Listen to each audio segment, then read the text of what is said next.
ফলহারিণী কালীপুজো বাঙালির শক্তি আরাধনার একটি অত্যন্ত গুরুত্বপূর্ণ উৎসব।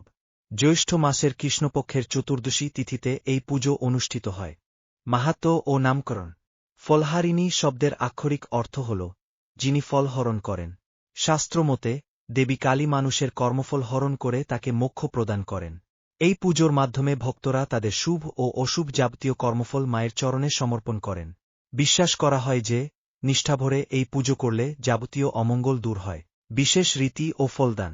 এই পুজোর প্রধান বৈশিষ্ট্য হল দেবীকে বিভিন্ন ধরনের ঋতুফল নিবেদন করা। জ্যৈষ্ঠ মাস ফলের মাস, তাই আম, জাম, লিচু, কাঁঠালসহ নানাবিধ মরশুমি ফল দিয়ে মায়ের পুজো করা হয়। অনেক ভক্ত এই দিন থেকে কোনো একটি নির্দিষ্ট ফল খাওয়ার সংকল্প করেন এবং পুজো শেষ না হওয়া পর্যন্ত তা গ্রহণ করেন না। পরের বছর আবার এই তিথিতে সেই ফলটি নিবেদন করে তবেই তারা তা পুনরায় গ্রহণ শুরু করেন। ফলহারিণী কালীপুজোর সঙ্গে শ্রীরামকৃষ্ণ পরমহংসদেবের জীবনের একটি অত্যন্ত তাৎপর্যপূর্ণ ঘটনা জড়িয়ে আছে।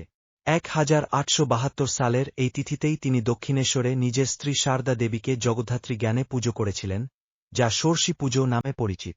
তিনি নারীত্বের চরম সম্মান ও দিব্যভাব প্রতিষ্ঠার জন্য এই বিশেষ দিনটি বেছে নিয়েছিলেন।